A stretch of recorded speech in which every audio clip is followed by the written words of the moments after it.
हरे कृष्ण। आप सभी दर्शकों को मेरा सत सत नमन प्रणाम। स्वागत है आप सभी का हमारी चैनल गीता दृष्टि में। गांव हो, मोहल्ले हो, कस्बे हो, दोस्त यार हो, कभी कभी आप ये सुने होंगे जब आप काम कर रहे होते हैं, उदास होते हैं काम के प्रति, या फिर जिस चीज़ की इच्छा होती है वो चीज़ें आपको नहीं मिलती, तब लोग हमें सजेस्ट करते हैं, मित्र हमें सजेस्ट करते हैं कि कर्म करो, फल की इच्छा मत रखो, बाकी भगवान के हाथ में है। हमें कर्म करते रहना चाहिए, फिर भविष्य में फल मिलना ना मिलना तो भगवान के ऊपर है, और हमें मिल ही जाएगा जब हम मेहनत करेंगे। ये बात छोटी ज़रूर लगती है, कर्म करो फल की इच्छा ना रखो, परंतु ये सबसे बड़ी बात है कि इंसान को ये मुक्ति दिला सकता है। जी हाँ, निष्काम भावना से किया गया कर्म ही कर्म करो फल की इच्छा ना रखो का सिद्धांत स्वयं के अंदर लागू होने देता है। निष्काम भावना वही होता है जब हम बिना इच्छा के, स्वयं के स्वार्थ पूर्ति के बिना ही कर्म करते हैं, दूसरों की भलाई के लिए, इच्छा के लिए। हमें विचार करना है कि हमें कर्म कैसे करने हैं। जब तक हम निष्काम भावना स्वयं के अंदर नहीं लाते, तब तक हम कर्म करो फल की इच्छा न रखो का सिद्धांत स्वयं में लागू नहीं होने दे सकते, और होता भी नहीं। भगवान श्री कृष्ण कहते हैं कि जीवन ना भविष्य है और ना भूत है, क्योंकि भविष्य इसलिए नहीं है क्योंकि वो हमारे हाथों में नहीं होता, और भूत भी हमारे हाथों में नहीं होता, वह गुजर चुका होता है, तो हम उसे बदल नहीं सकते। परंतु हमारा अधिकार है वर्तमान को बदलने की। जिस क्षण हम हैं, जिस क्षण में हम जीवन जी रहे हैं, उस क्षण को हम बदल सकते हैं। हमें और आपको ये विचार करना होगा कि हम उस क्षण में क्या कर सकते हैं।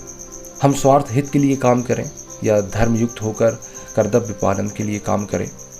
हमारा जो धर्म है उसके लिए हम काम करें, ये आपके ऊपर है। और भगवान कृष्ण जी बताते हैं कि वही हमारा जीवन है। हम बस उसी को निर्धारित कर सकते हैं, उसी की रूपरेखा तय कर सकते हैं। बाकी हम भविष्य की रूपरेखा तय नहीं कर सकते, और ना ही हम भूत को बदल सकते हैं। बदलना सिर्फ वर्तमान को है। देखने में ये आता है जब हम भविष्य या फिर भूत में जी रहे होते हैं, और हम होते तो वर्तमान में, तो हमारा मन भी भविष्य का होता है या फिर भूत का होता है। गलती यही होती है इंसान से। जब जीवन हमारा वर्तमान है तो यहाँ आवश्यकता ही नहीं है मन को भविष्य में ले जाने की और भूत में ले जाने की। हमें कभी भी भविष्य और भूत को लेकर नहीं विचार करना चाहिए। हमें सिर्फ और सिर्फ वर्तमान को लेकर ही विचार करना चाहिए। जब हम ऐसा करते हैं तो वास्तव में हमारा कर्म वर्तमान के लिए ही होता है, और ना ही हम भविष्य की सोचते हैं, ना ही हम भूत की सोचते हैं। यदि हम एक विद्यार्थी की बात करें तो वर्तमान में वह पढ़ रहा है, परंतु उसके विचार ऐसे होते हैं कि भविष्य में उसे उसी मंजिल को प्राप्त करना है जिसके लिए वो पढ़ाई कर रहा है। या फिर भूत में जो कुछ हो चुका होता है तो ये सोचता है काश मैं ऐसे ना किया होता तो वो चीज़ें मेरे साथ घटित नहीं हुई होती। इन सब चीज़ों पर विचार करना गलत है। हमें देखना ये है कि हम जिस वर्तमान में हैं, हमारा धर्म क्या है। जब हम विद्यार्थी की बात करते हैं तो विद्यार्थी को सिर्फ और सिर्फ इस विचार पर अमल करना चाहिए कि जिस क्षण में मैं हूँ मुझे क्या करना है। जब मैं विद्यार्थी हूँ तो मुझे वास्तव में पढ़ाई करनी चाहिए। एक विद्यार्थी मंजिल को सिर्फ एक बार ही सोचे, और उस मंजिल तक जाने वाला रास्ता है, उस रास्ते को अपनी वृत्ति में डाले, अर्थात अपने स्वभाव और कर्तव्य में डाल ले कि यही मेरा धर्म है और इसी चीज़ को मुझे जीवन भर करना है। अब वो मंजिल मिले या ना मिले मुझ पर कोई फर्क नहीं पड़ने वाला, क्योंकि भगवान ने मुझे इसी कर्म के लिए चुना है, और इसी कर्म को मैं करता रहूँगा पूरी निष्ठा से, ईमानदारी से, पूरी लगन से। अब कर्म के उपरांत कुछ मिले या ना मिले मुझे उससे कोई प्रयोजन नहीं। मुझे सिर्फ और सिर्फ मतलब है अपने काम से कि उसको मैं किस तरह से अपनी निष्ठा से पूर्ण करूं। फल की इच्छा तुरंत त्याग दे। वास्तव में एक विद्यार्थी ही नहीं, प्रत्येक व्यक्ति को किसी चीज़ को एक बार सोचकर बार बार कर्म करना चाहिए, ना कि बार बार सोचकर एक बार कर्म करना चाहिए। हमें एक बार मंजिल को सोचकर उसे जीवन भर के लिए भूल जाना चाहिए, और उस मंजिल के लिए जो रास्ता गया है उस रास्ते को अपना धर्म और कर्तव्य समझकर स्वयं में धारण कर लेना चाहिए कि अब मुझे जीवन भर यही करना है। तो वास्तव में एक व्यक्ति के जीवन की रूपरेखा पूरी तरह से बदल जाएगी। तो यही राज है। जीवन सिर्फ और सिर्फ वर्तमान का है, ना भविष्य का है, ना भूत का है। और जब व्यक्ति इन सिद्धांतों को पालन करता है तो वास्तव में कर्म करो फल की इच्छा ना रखो का सिद्धांत उस पर लागू हो जाता है, निष्काम भावना आ ही जाती है। इस प्रकार से व्यक्ति स्वयं में बहुत शांत, सुखद और निर्मलता का अनुभूति करता है। मंद मंद मुस्कान होती है, मुस्कुराहट से जीवन जीता है। ये मुस्कुराहटें दूसरों के हित के लिए होती है और स्वयं के हित के लिए भी होती है। विद्यार्थी बस की बात नहीं है। यदि हम एक पिता की भी बात करें, पिता का धर्म क्या होता है? अपने बच्चों को सही शिक्षा की व्यवस्था कराना, उचित ज्ञान उपलब्ध कराना, ताकि व्यावसायिक शिक्षा के साथ साथ उसे संस्कार भी प्राप्त होते रहें, ताकि अपने जीवन में कोई समस्या आए तो उससे वो लड़ सके, सामाजिक स्तर पर, पारिवारिक स्तर पर खुद को खड़ा रख सके। इस प्रकार की शिक्षा व्यवस्था कराना एक पिता के लिए सबसे बड़ा धर्म होता है। और साथ ही जब बालक किशोर अवस्था में जाता है, समय के साथ जब वो युवा अवस्था में आता है, तब उसकी वित्तीय समस्याओं को दूर करने के लिए पूंजी की व्यवस्था करना भी एक पिता का धर्म होता है। इस प्रकार एक पिता भी अपने वर्तमान में सोच सकता है कि मुझे क्या करना है। एक पिता ये नहीं जानता कि वर्तमान में जो शिक्षा मैंने उसे उपलब्ध कराया है वो भविष्य में फलेंगे फूलेंगे या फिर नहीं फलेंगे फूलेंगे।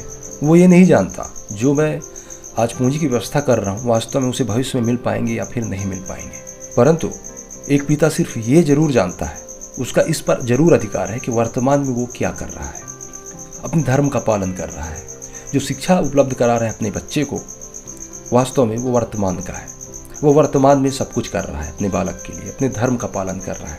यदि एक एक रुपए वो संग्रहित कर रहा है बच्चे के लिए ताकि भविष्य में उसे कोई वित्तीय समस्याओं का सामना ना करना पड़े, तो वास्तव में वो वर्तमान में कर रहा है। अब उसे भविष्य का पता नहीं है और वर्तमान में जो कुछ होते हुए गुजर जाए उसे भूत का भी पता नहीं है। तो सिर्फ और सिर्फ पता वर्तमान का है। वर्तमान में एक पिता को क्या करना चाहिए वो इसी क्षण सोचे। यदि आप वीडियो देख रहे हैं, इस ज्ञान से अवगत हो रहे हैं, तो आप इसी क्षण सोचें कि मेरा धर्म क्या हो सकता है वर्तमान में, मैं वर्तमान में क्या करूं। तो वास्तव में आपके अंदर से जवाब आएगा कि मैं इस वीडियो को देखूं, क्योंकि ज्ञान की बातें हैं, उसे मैं समझूं, परखूं और फिर अपने जीवन में इसे मैं लागू करूं। अब आप इस जानकारी प्राप्त करने के बाद जब कोई काम करेंगे तो इसी क्षण सोचेंगे। यदि आपके घड़ी में 4 बज रहे हैं तो आपको क्या करना चाहिए, क्योंकि वही 4 आपका है, आपका वर्तमान है। आप उसी को बदल सकते हो, उसी को कुछ कर सकते हो। इसलिए उसी में जीना है और मन उसी में रहे, ना भविष्य में रहे ना भूत में रहे। फल को लेके, इच्छाओं को लेके रहना ही नहीं चाहिए। सिर्फ और सिर्फ वर्तमान में ही अपनी मन, बुद्धि और अपने विवेक को स्थिर करना चाहिए और उसी के आधार पर स्वयं के अंदर निहारना चाहिए कि मेरा धर्म क्या है और उसी कर्म को पूरी शिद्दत से पूर्ण करने में लग जाना चाहिए बिना फल की इच्छा के। बस यही है वर्तमान में जीवन जीने की कला। यदि आप और हम इस चीज़ को सीख लेते हैं तो वास्तव में हमारे अंदर बहुत बड़ा बदलाव आने वाला है। उदाहरण के तौर पर मैंने एक विद्यार्थी और पिता को लेकर समझाया कि वास्तव में वो वर्तमान में रहकर किस प्रकार से कर्म कर सकते हैं। इसी प्रकार बहुत सारे उदाहरण हैं, चाहे कोई इंजीनियर हो, डॉक्टर हो या फिर समाज सेवी हो, कोई जनप्रतिनिधि हो, नेता हो। यदि वो वर्तमान में रहकर अपना कर्म करते हैं तो वास्तव में कर्म करो फल की इच्छा ना रखो का सिद्धांत उन पर लागू हो जाता है। निष्काम भावना आ जाती है, मन बुद्धि निर्मल हो जाता है, व्यक्ति शांत रहता है और उसका कर्म भी 100% पूर्ण होता है।